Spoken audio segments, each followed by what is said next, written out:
या मालिकेच्या आजच्या भागात आपण पाहणार आहोत. घरात सगळेजण जेवण करण्यासाठी बसलेले असतात. सखदेव आणि सावली सगळ्यांना जेवण वाढत असतात. तितक्यात अमृता त्या ठिकाणी येते आणि ती सखदेवला म्हणते की दादा तुम्ही राहू द्या, आम्हाला जे हवं असेल ते घेऊ आम्ही.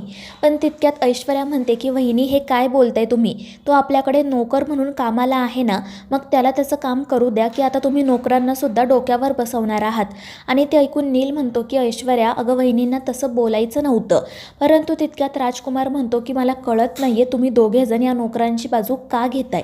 परंतु मग तितक्यात चंद्रकांतजी म्हणतात की अरे जेवताना तरी शांत जेवा, का वाद घालताय. आणि त्यावर ऐश्वर्या नाटक करत म्हणते की सॉरी डॅड, मला वाद घालायचा नाही आहे, पण फक्त तुम्ही 1 मिनिट थांबा. आणि ती स्वतः सखदेवला विचारते की तुला हे काम करायला काही प्रॉब्लेम आहे का.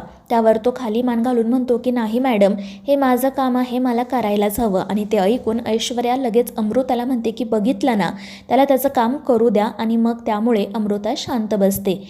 तितक्यात ती अस्मी त्या ठिकाणी येते आणि ती सारंगजवळ बसलेल्या बबलूला म्हणते की तुम्ही प्लीज दुसरीकडे जाऊन बसा, मला इथे बसायचं आहे. आणि नाईलाजाने बबलूला दुसरीकडे जाऊन बसावं लागतं. आणि अस्मीला सारंगच्या जवळ बसलेलं बघून सावलीला खूप त्रास होतो. तर अस्मी मुद्दाम बबलूला आणि सोहमला विचारत असते की तुमचा तर उपवास होता ना, मग आता कसे जेवताय. आणि त्यावर बबलू म्हणतो की आमचा उपवास फक्त 6:59 होता, आता 7 वाजलेत ना, आमचा उपवास संपला. आणि ते ऐकून अस्मी गप्प बसते. त्यानंतर राजकुमार मुद्दाम सगळ्यांसमोरच तिलोत्तमाला विचारतो की तू अस्मीला घरात तर ठेवून घेतलं आहे, पण ती आता कुठे राहणार, म्हणजे कोणाच्या रूममध्ये राहणार, मी तिच्यासाठी गेस्ट रूम तयार करू का. पण त्यावेळी अस्मी म्हणते की नाही नाही, गेस्ट रूमची काय गरज आहे, मी सारंगसोबत त्याच्या खोलीत राहते. आणि हे ऐकून सगळ्यांनाच धक्का बसतो. आणि मग त्यानंतर तिलोत्तमा स्वतःच म्हणते की अस्मी तुझं सारंगसोबत फक्त लग्न ठरलं होतं, लग्नच झालं नव्हतं, त्यामुळे स्वतःची मर्यादा ओळख आणि त्यानुसार बोल. या घराच्या काही मान मर्यादा आहेत आणि त्याप्रमाणे तुला वागायलाच हवं. आता तू इथे आली आहेस ना, मग तुला सगळं काही कळेल. आणि त्यावर अस्मी घाबरूनच हो म्हणते. आणि मग त्यानंतर तिलोत्तमा सावलीकडे बघत असंही म्हणते की ज्या कोणाला या घराची शिस्त मान्य नसेल त्यांच्यासाठी या घराचे दरवाजे उघडे आहेत. आणि ते ऐकून ऐश्वर्या हसतच म्हणते की मॉम तुमचा निर्णय पटलाय मला. आणि ती अस्मीकडे बघत मनाशी म्हणते की जोपर्यंत या अस्मीचं सत्य सगळ्यांसमोर येत नाही तोपर्यंत तिच्यावर धाक असायलाच हवा. त्यानंतर दुसऱ्या दिवशी सकाळी तारा त्या कॉम्पिटिशनसाठी तयार झालेली असते. तितक्यात भैरवी त्या ठिकाणी येते. ती ताराकडे निरखून बघत म्हणते की तू छान दिसतेस, फक्त आता एका गोष्टीकडे लक्ष दे की आत्तापर्यंत आपण जे काही कार्यक्रम केले आहेत ते एका बाजूला आणि ही स्पर्धा एका बाजूला.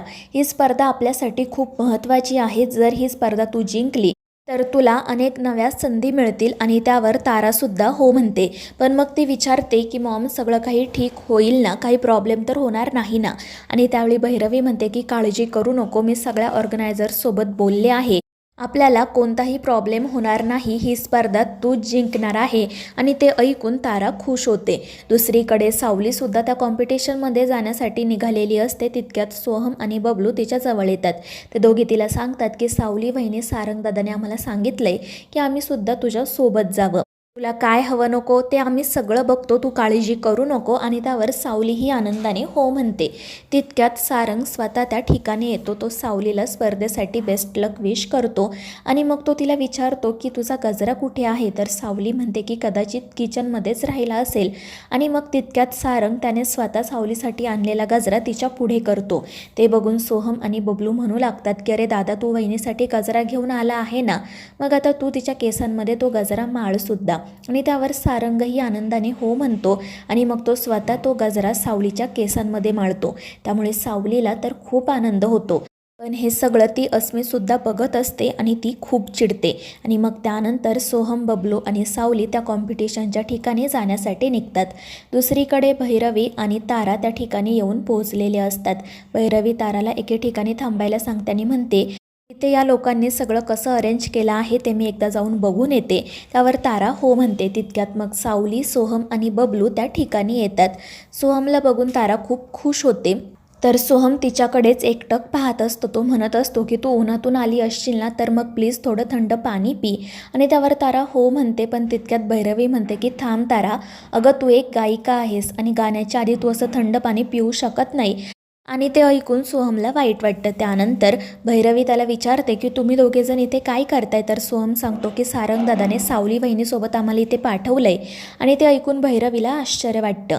मग सोहम आणि बबलू तेथून निघून जातात. तर भैरवी सावलीला म्हणत असते की हे मेहेंदळे कुटुंब तर चांगलीच तुझी खातिरदारी करतंय, पण काळजी करू नको, आता ती अस्मी परत आली आहे ना, त्यामुळे तुझं आयुष्य पुन्हा नरक होणार आहे.